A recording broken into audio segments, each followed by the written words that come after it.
This is going to be a tutorial about how to add testimonials.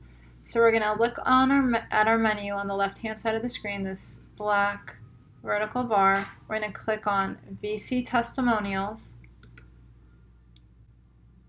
and at the very top you're going to click Add New and that blue button. The title is solely for you to be able to find the testimonial in the future if you have a punctuation error or some spelling error and you want to be able to quickly find that specific testimonial and edit it. Otherwise, you don't need the title. It's solely for your purpose. Nobody else can see it. You would put the testimonial in here.